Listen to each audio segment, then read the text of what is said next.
अलीकडच्या काळात बऱ्याच वेळेला दादा स्वतः माझ्या घरी आलेले होते. अनेक वेळेला त्यांची माझी चर्चा झालेली होती. जवळपास 4 वेळा तर ते जेवणात मी संध्याकाळी यायचे आणि जेवण करूनच चर्चा पूर्ण करून जायचे.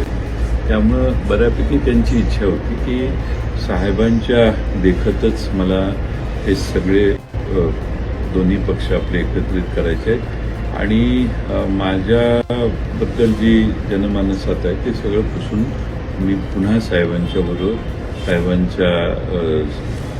पक्षाबरोबर एकत्रित यायला तयार आहे. आणि त्यांचा आग्रह होता. त्यामुळं एकदा नाही, जवळपास 8-10 वेळा माझ्याकडं त्यांच्या बैठका झाल्या आणि बैठकीचं ठिकाण माझं घरच होतं. आणि माझ्याकडं येऊन बऱ्याच वेळेला पहिल्या 2-4 बैठका तर त्यांनी त्यांच्या भावना व्यक्त करण्यातच खर्च झाल्या.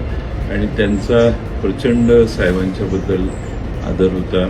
साहेबांच्या बरोबर जे झालं ते सगळं विसरू आपण आणि मागच्या 2-2.5 वर्षाचा कालखंड मागं टाकून आपण सगळे एक होऊ आणि महाराष्ट्रात राष्ट्रवादी काँग्रेस पुन्हा एकसंध करू, ही त्यांची अंतिम आणि फार तीव्र अशी आग्रहाची भूमिका होती.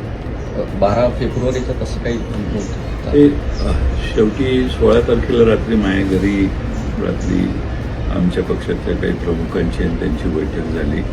त्याच्या आधी अमोल कोल्हेजी किंवा हर्षवर्धन पाटील यांना घेऊन एकदा आमचे पक्षाचे अध्यक्षांची 2 वेळा बैठकीत ते सहभागी होते. त्यापूर्वी 16ला सगळेच आम्ही एकत्रित जमलो आणि त्या दिवशी ठरलं की आपण जिल्हा परिषदेच्या निवडणुका आघाडीत लढवू आणि आघाडीत लढवल्यानंतर आम्ही त्याच्यात जिल्हा परिषदेचे निकाल लागल्यावर 7ला निकाल लागतील. त्यांचं म्हणणं 8लाच करू. म्हटलं 8ला मी दिल्लीला एका लग्नाच्या निमित्तानं आहे, 8-9ला नको. मग किती तुम्ही, तर त्यांनी सांगितलं जयंत पाटील ठरवतील ती तारीख मंजूर आहे. मग आम्ही 10ला करू, मग 12ला करू, मग 12ला करू. कारण मध्ये 4-5 दिवस त्या फॉर्मॅलिटीला लागतील. म्हणून 12 तारीख ही आम्ही निश्चित केली. दुसऱ्या दिवशी पहाटे उठून आम्ही त्यातही योगायोग असा की आम्ही सगळे इतके होतो की आम्ही सहज गमतीनं म्हटलं दादा विमानानेच उद्या सकाळी पवार साहेबांना भेटायला बारामतीत जाऊ. आम्ही ज्याला फोन केला त्याने सांगितलं नाही, ती धावपट्टी लहान आहे, माझं विमान काही तिकडे उतरणार नाही. मग आम्ही लगेच निर्णय घेतला की गाडीनं जाऊ. पहाटे निघून आम्ही पवार साहेबांच्या समोर 8 वाजता बसलो आणि तिथं सविस्तर चर्चा झाली आणि 12 तारीख आम्ही सगळ्यांनी निश्चित केली. आणि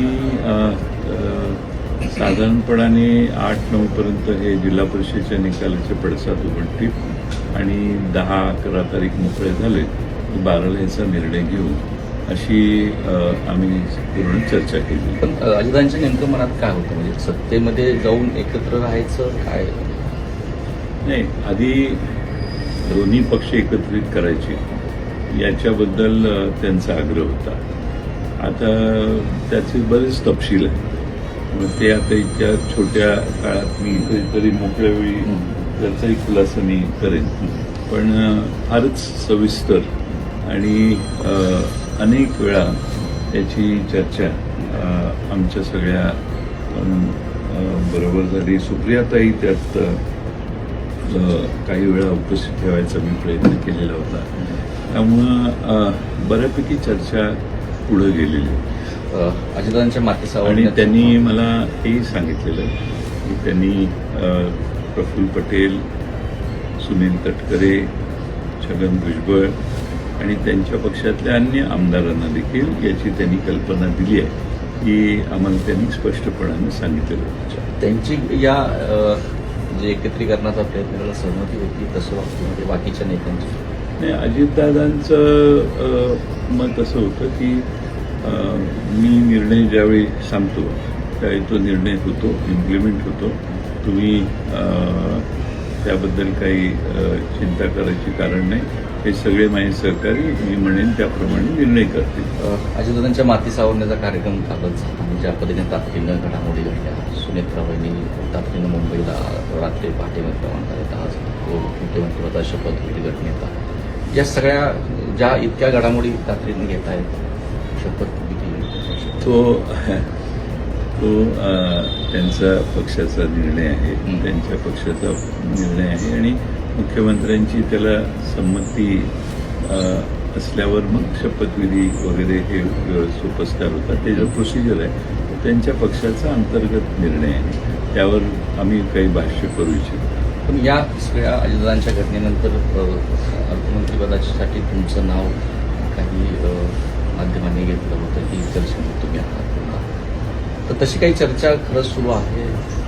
नाही, असं आहे की त्यांचा पक्ष आज तरी किमान फिजिकली स्वतंत्र पक्ष आहे त्यांचा आमच्यापासून, आणि त्यांचा पक्षाचे निर्णय हे आता सध्या दिसतंय की प्रफुल्ल पटेल आणि सुनील तटकरे हे त्यांच्या पक्षाचा निर्णय आणि काही प्रमाणात कदाचित भुजबळ साहेब असतील हे तिघं घेत आहेत.